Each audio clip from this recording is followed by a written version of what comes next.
안녕하세요. 부동산을 보는 눈 리얼아이 박감사입니다. 명절 잘들 보내고 계실 텐데 가족들이 오래간만에 모여서 부동산 얘기 또 빼놓지 않고 하셨을 것 같습니다. 올해 다시 시장이 좋아질 거다라고 기대했던 것, 신생아 특례 대출로 인해서 다시 수요가 살아날 거다 이런 기대감이 있었는데 뚜껑을 열고 보니까 역시 얘기했던 대로 상황은 이어지고 있습니다. 신생아 특례 대출 시작한 지 이제 일주일 됐는데 일주일 만에 2조 5천억이 몰렸습니다. 신청한 사람들 보니까 기존 주택의 구입 자금을 낮은 금리로 갈아타려는 대환 수요가 65%를 차지했습니다. 지금 집 살려고 이 대출을 활용하는 게 아니라 여건에 맞는 사람들이 이 대출을 활용해서 조금 더 낮은 금리로 갈아타기 위해 이 자금을 필요로 했습니다. 곧 금리가 내릴 거다라는 이런 안일한 기대를 가지고 있었지만 그 기대가 현실화되기 어렵다는 걸 이제 깨닫기 시작한 거죠. 그러니 조금이라도 낮은 금리로 갈아탈 수 있는 정책 상품이 나오니까 불티나게 팔렸어요.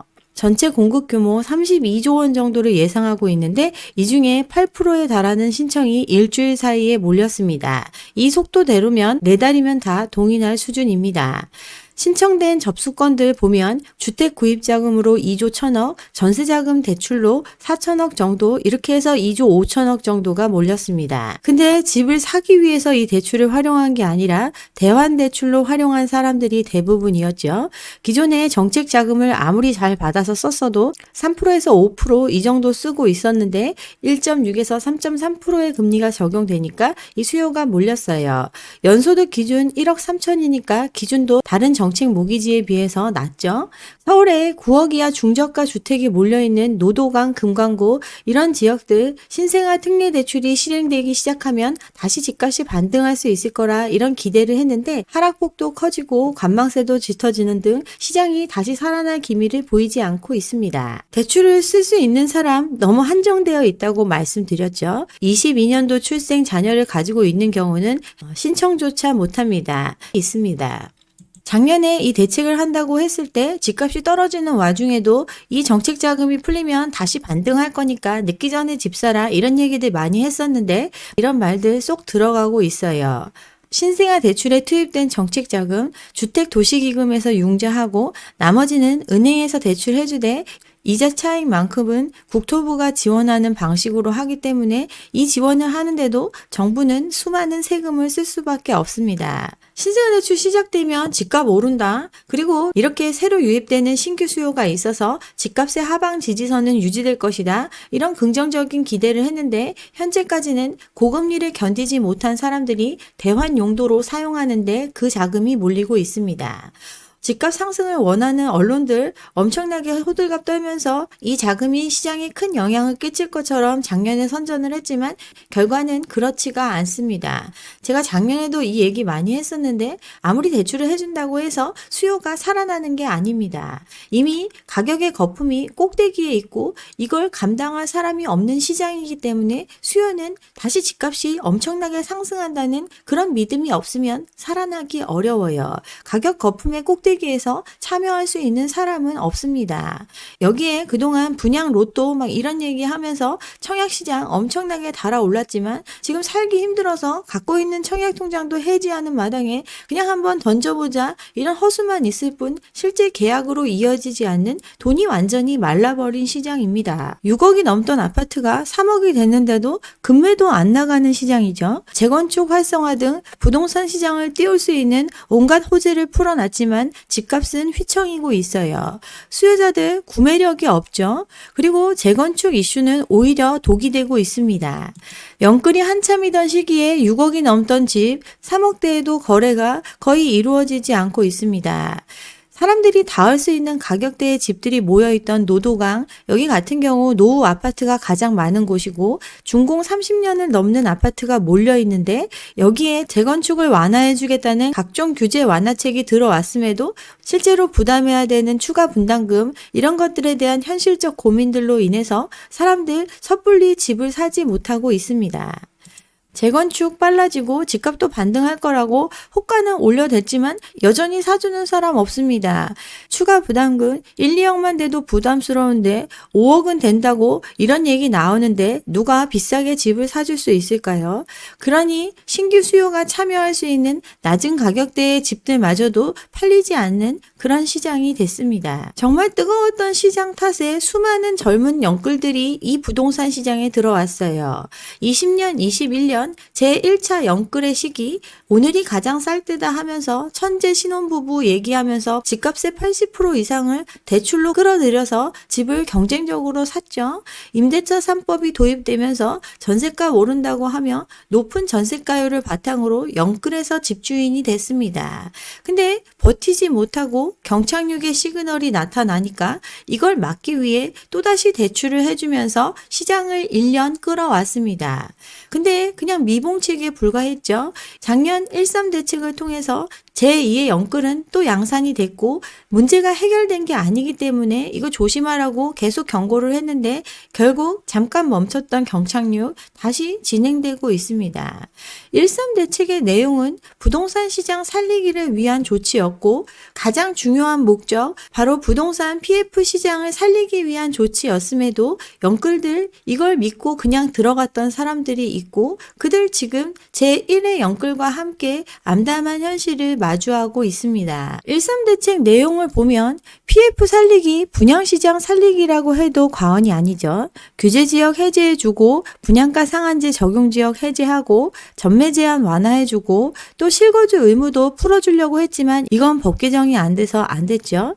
그치만 할 수 있는 모든 조치를 했습니다. 고가의 주택에 대해서도 중도금 대출, 보증 확대 이런 걸 통해서 PF 시장의 해결이라고 할 수 있는 분양이 잘 이루어질 수 있는 환경을 만들기 위한 조치 1.3 대책을 통해서 했습니다. 무순위 청약에 대한 자격 조건도 완화해서 집도 있고 돈도 있는 사람들이라도 시장에 들어와서 이 시장이 무너지는 걸 막기 위해 뛰어들어 달라고 꼬드겼던 정책, 그게 1.3 대책입니다. 돈 없는 사람들한테 집 살 수 있게 유동성의 축소 시기에 돈을 풀어 적기는 정책, 그게 바로 특례 보금자리론이었죠. 경착륙을 막았다고는 하지만 43조 원을 풀었고 그렇게 1년을 끌었어요. 이 대출을 활용한 사람들 58%가 2030입니다. 소득과 관계없이 9억 이하의 주택에 대해서 최대 5억 원의 대출을 해줬던 정책금융 상품, 이 상품을 활용해서 집값의 조정 한참 이루어져야 되는 시기임에도 더 이상 떨어지지 않을 것이다. 이런 믿음을 가지고 또다시 뛰어든 제2영끌들 이렇게 탄생을 했어요. 자금 용도 신규 주택 구입의 65.5%가 사용이 됐고 전체의 58%의 자금을 2030 세대가 가져다 썼습니다. 시장이 얼어붙고 있는 상황이니까 웬만한 사람들 뛰어들지 못했는데 잠깐만 고금리 감당하면 나중에 다시 집값 오를 거다. 특례 보금자리론 중에서 일반형 상품을 활용해서 또 시장에 뛰어들었죠. 이렇게 돈이 풀리면서 경착륙을 우려했던 시장 다시 반등한다 뭐 이런 얘기가 나왔지만 자금이 중단되니 다시 시장은 소강 상태에 빠졌고 하락세를 면치 못하고 있습니다. 다시 반등한다 이런 얘기 있으니까 유례없는 50년 초장기 주담대를 사람들 서슴없이 활용을 했죠. 정책 모기지를 통해서 50년 만기 배보다 배꼽이 더 큰 금융상품을 팔았고 은행들도 이와 유사한 상품을 내놓으면서 가계부채는 급증하는 양상이 나타났습니다. 시장의 경착륙을 막기 위해서 허그, 주공공 다 동원해서 특례 보금자리론 50년 모기지 그리고 공급자들 망하지 않도록 PF 사업에 대한 보증 이런 조치를 통해서 시장의 붕괴를 1년간 이연시키는 조치를 했습니다. 15억 초과 주택에 대한 대출을 풀고 중도금 대출 규제를 풀어주면서 비싼 지역에 비싸게 파는 아파트들 사줄 수 있는 수요를 창출해 줬어요. 상징적으로 강남 외에는 분상제가 폐지가 됐고 PF 폭탄 터지지 않기 위해서 손실을 최소화하고 시장에 물건을 팔 수 있도록 조치를 해줬습니다. 그래서 얻은 거 무엇이 있죠? 가계부채의 폭증을 얻어냈습니다. 예견된 거고 감수한 문제지만 이 문제에 해결책이 없습니다. 미분양이 속출하고 서울의 대단지도 분양이 안 되던 상황 모면했지만 다시 미분양은 쌓이고 있습니다. 착공도 못하고 착공해도 사업을 끝까지 진행할 수 없을 정도로 건설사의 자금 사정은 지금 나빠지고 있습니다. PF 폭탄이 터져서 시장의 자금 경색 문제가 더욱 심각해질까봐 보증도 서주고 자금도 투여해주고 시간을 끌어왔지만 결과는 부실이 사라진 게 아니라 더 큰 부실이 쌓이고 이는 암처럼 전이돼서 이제 보증 서준 건설사 또 여기에 참여한 금융기관들의 부실로 전이되고 있습니다. 정책만 믿고 다시 뛰어들었던 영끌들, 그 부채를 감당하지 못해서 집을 강제로 처분당하는 경매로 내몰리고 있고 사람들 쓸 돈이 없으니 내수는 부진하고 침체의 악순환을 겪고 있어요.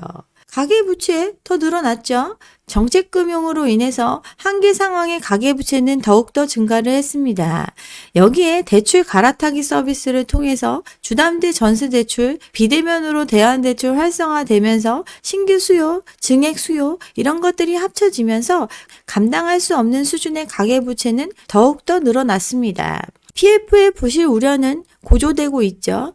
이연시킨 동안 연체율은 더 늘어났고 PF 잔액은 더 쌓이게 됐습니다. PF 잔액 134조 원 정도 되는데 이 중에 절반 가까이가 부실화될 가능성이 있다라고 지금 걱정하고 있는 상황입니다. 올해 1월 임의경매 전달 대비해서 30%가 늘어났습니다. 임의경매라는 건 부동산의 담보로 돈 빌린 채무자가 빌린 돈 못 갚으면 바로 경매로 들어갈 수 있는 이 임의경매가 급증하고 있습니다. 20년 전후 부동산 가격 상승기에 무리하게 대출받아서 아파트 산 소위 영끌족들이 2년 넘게 지속된 고금리를 버티지 못하면서 경매 물건이 급증하고 있습니다. 작년 한 해 동안 늘어난 거 전년 대비해서 62%가 급증했는데 이거 시작에 불과하죠. 계속해서 경매 물건은 쌓여가고 있는데 물건은 안 팔리고 있어요. 서울은 비싸다. 그러니까 GTX 호재가 있는 경기권에 가서 많이 샀는데 이 지역의 물건들 지금 다 경매로 나오고 있습니다. 부울경 또 뜨거웠었죠. 이 부산에서 경매 들어간 거 전월 대비 76%나 증가를 했습니다. 이제 서울, 인천 이런 지역들의 경매 물건도 늘어나고 있어요. 경매 나온 물건 10건 중에 2건도 주인을 찾지 못하고 있습니다. 매매 시장은 침체되고 있고 금리는 여전히 높은 수준이고 경매 물건은 계속해서 쌓여가는 것, 이 현상 올해는 더 증가하겠죠. 자금난에 빠진 PF 사업들 또 건설사들 일부는 구할 수 있었지만 2030의 영끌을 조장해서 이들을 사지로 몰아넣었습니다. 실수요자 대출이라는 이름으로 수많은 대출을 해줬고 그 결과는 감당하지 못한 빚을 진 영끌들의 물건 경매로 이어지는 결과를 맞이했어요. 그동안 부동산 시장의 과열을 뒷받침해 줬던 거 2030 영끌들의 참여였습니다. 그리고 정책적으로 빚내서 집 살 수 있게 도와줬기 때문에 이런 일이 가능했어요. 작년 부동산 시장 경착륙을 막아주는데 사람들이 쓴 자금 43조입니다. 신규주택 구입에 28조가 들어가면서 떨어지던 집값을 주춤하게 만들 수 있었는데 이걸 빌려간 사람들 60%가 소득 7천만 원 이하입니다. 주택가격 6억 이하 비중이 70%가 넘습니다. 신청자 중 2030이 전체의 58%입니다. 소득이 얼마 안 되는 사람들이 이제 중저가 주택마저 다 사라진다고 하니 더 이상 미루다가는 집 못 산다는 불안감에 빚내서 살 수 있는 가격대 6억 이하의 집을 샀고 젊은 세대가 미래의 자기 소득을 모두 담보 잡히며 집을 사는데 이 자금을 끌어다 썼습니다. 그렇게 사준 집값을 다시 똑같이 사줄 수 없는 구조입니다. 서울 아파트 사려면 월급 23년 모아야 한다고 하죠. 근로자 1인당 급여액 보면 4천만 원대입니다. 잘 번다는 울산, 서울이 4,700만 원 정도 되는데 아파트 가격은 그에 비해서 경기도 같은 경우는 12배, 서울 같은 경우는 23배 이 정도의 가격 수준을 보이고 있으니 사람들이 닿을 수 없는 가격대입니다. 내가 감당할 수 없는 가격 수준임에도 불구하고 빚내서 집을 샀던 이유, 누군가 나보다 더 많은 돈을 버는 사람들이 그 집을 더 비싸게 사줄 거다라는 믿음으로 산 건데 그거 허구입니다. 월급쟁이 평균 연봉 4,200만 원이죠. 근로소득자 2천만 명 정도 되고 연간 총 급여는 865조 원입니다.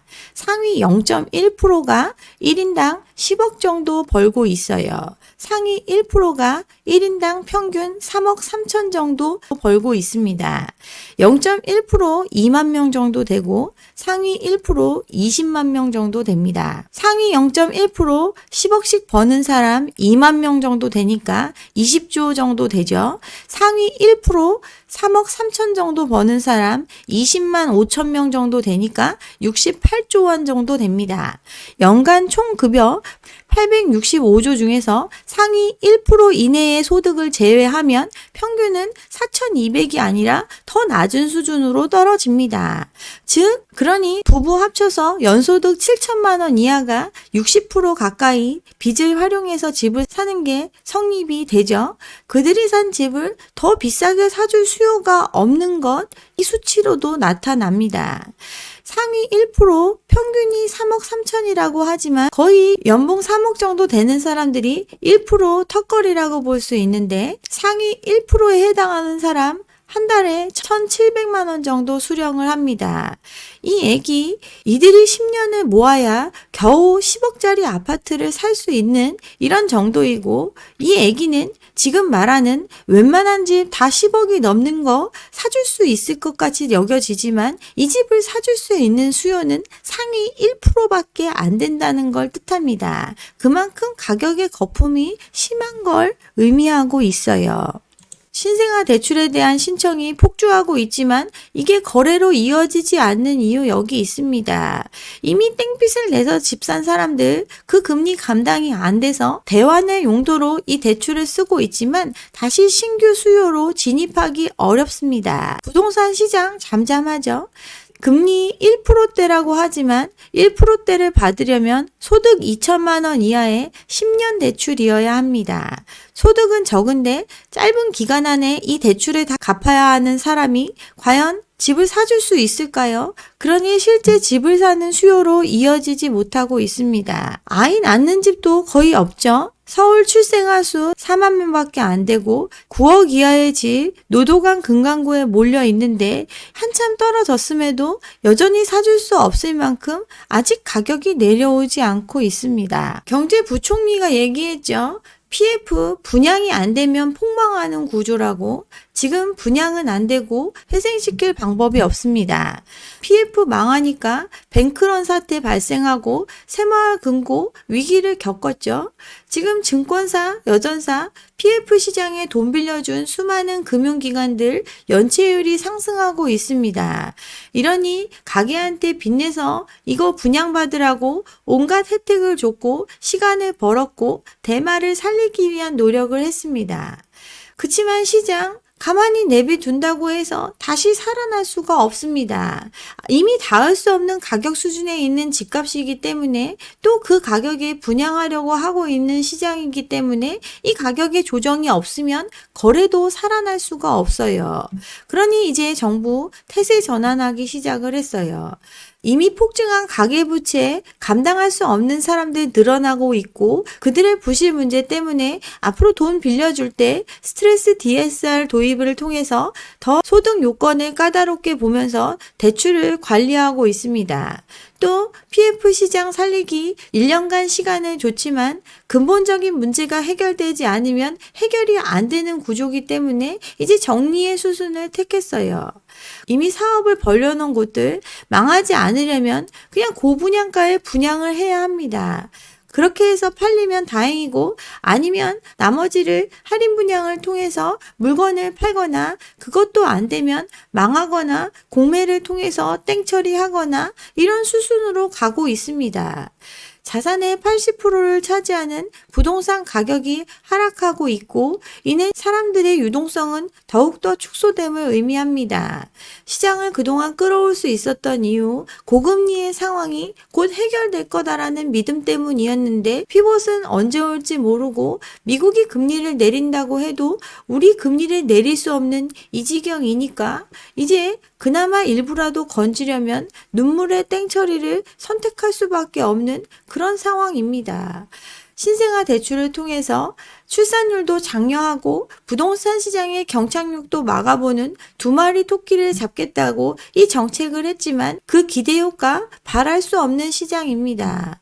이제 설 지나고 나면 PF 시장에 대한 본격적인 구조조정이 논의될 걸로 예상되고 있습니다. 만기를 계속해서 연장해 왔던 사업장들 충당금 100% 쌓으라고 하고 있고 경공매를 적극적으로 진행하도록 주문하고 있습니다. PF 시장을 구조조정한다는 것, 즉 토지의 매입가를 낮춘다는 뜻이고 토지의 매입가를 낮추면서 분양가도 떨어지는 효과를 기대할 수 있습니다. 즉 시장에서 소화될 수 있는 가격으로 다시 시장이 재탄생하지 않으면 수요는 살아나지 않기 때문에 이걸 이제 실행하려고 하고 있습니다. 이 얘기 금융기관의 구조조정으로 이어짐을 뜻하죠.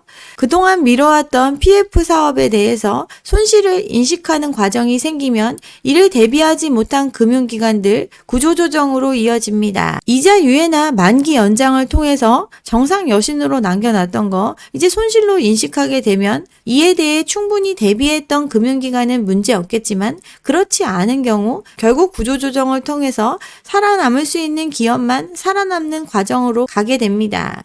이미 매물로 나온 은행들 많이 있는데 여전히 현 상태대로 인수하려는 수요는 없기 때문에 뼈를 깎는 구조조정, 부실을 정리하고 그 부실의 규모가 현실적으로 파악되는 경우에만 매각으로 이어질 수 있기 때문에 이 과정은 예정되어 있습니다. 이 시장의 모든 해결책, 누군가는 손실을 확정 짓고 시장에서 받아들일 수 있는 가격 수준으로 가격이 조정되지 않으면 문제가 해결되지 않습니다. 신생아 대출, 이를 통해서 시장이 반등할 거라고 기대한 사람도 있겠지만 그 기대를 가지기엔 아직도 시장의 가격 조정되지 않았습니다. 이 조정이 끝나야 시장에 다시 봄이 올 수 있고 그 첫걸음을 우리는 이제 시작하고 있습니다. 결코 조바심 내지 않으셔도 되고 천천히 시장을 관망하면서 때를 기다리셨으면 좋겠습니다. 네, 여기까지 오늘 준비한 내용이고요. 오늘 제 영상이 좋았다면 좋아요와 구독 잊지 마시고 다음 영상도 함께 해주시기 바랍니다. 감사합니다.